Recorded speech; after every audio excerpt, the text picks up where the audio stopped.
அடுத்த கேள்வி, தென்னகத்தின் திலகர் என்று அழைக்கப்படுபவர் யார்? இதற்கு சரியான பதில் வி.ஓ. சிதம்பரம் பிள்ளை. வ.உ. சிதம்பரம் பிள்ளை என்பது சரியானது. தென்னகத்தின் திலகர். அடுத்த கேள்வி, சீவக சிந்தாமணியை எழுதியவர் யார்? இதற்கு சரியான பதில் திருத்தக்க தேவர். அவர் தான் சீவக சிந்தாமணி என்ற நூலை எழுதினவர். அடுத்த கேள்வி, கீழே 2 வாக்கியங்கள் தரப்பட்டுள்ளன. வாக்கியம் 1,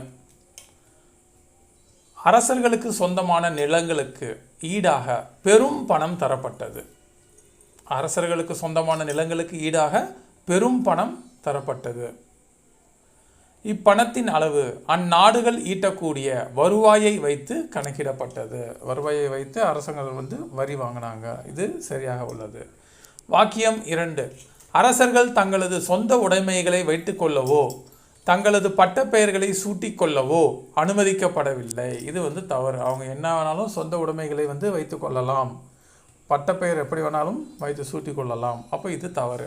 அப்போ இதற்கு சரியான இது மேற்சொன்ன வாக்கியங்களின் அடிப்படையில் கொடுக்கப்பட்டுள்ள விடைகளில் இருந்து சரியான விடையை கண்டறிக. இதற்கு சரியானது என்னன்னு பார்த்தீங்கன்னா, வாக்கியம் 1 சரியானது, ஆனால் வாக்கியம் 2 தவறானது. அடுத்த கேள்வி, கீழே கொடுக்கப்பட்டுள்ள கூற்றுகளில் எது தவறானவை? ஏ, சசங்கா, இவர் வங்க நாட்டில் இருந்த அரசர்.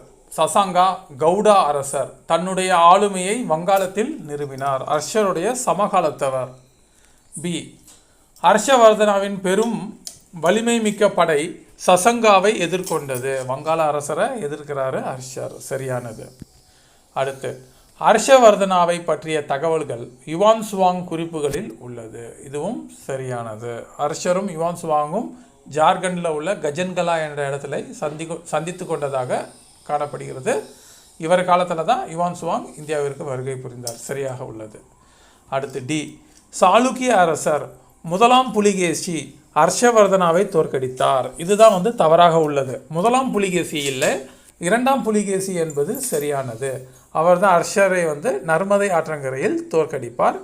மேலும் வட இந்தியா படையெடுப்பை வெற்றிகரமாக முடித்த ஹர்ஷர் தென்னிந்தியா படையெடுப்பை 2ஆம் புலிகேசி தான் தடுக்கிறாரு. அப்போ டி தான் தவறான, அதுதான் இதற்கான ஆன்சர். அடுத்த கேள்வி, நெப்போலியன் எந்த நாட்டின் பொருளாதாரத்தை கண்ட திட்டத்தின் மூலம் அழிக்க அறிவித்தார்? யாருன்னா பிரான்ஸுக்கு அப்போது நெப்போலியன் காலத்தில் எதிரி யாருன்னா இங்கிலாந்து. அப்போது இந்த கண்ட திட்டத்தின் மூலம் அழிக்க அறிவித்தார் யாருன்னா இங்கிலாந்துடைய பொருளாதாரத்தை அழிக்க எண்ணினார். அடுத்து, பின்வருபவர்களில் யார் ஏகாதிபத்திய சோழர்களின் சட்டப்பூர்வமான உறுப்பினர் அல்ல?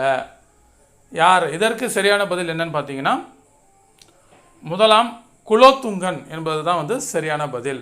அவர் கீழே சாளுக்கிய அந்த வழி வந்தவர், மகள் வழியில். ஸோ அதனால் ஏகாதிபத்திய சோழர்களின் சட்டப்பூர்வமான உறுப்பினர் அல்லாதவர் யாருன்னு பார்த்தீங்கன்னா முதலாம் குலோத்துங்க சோழன்.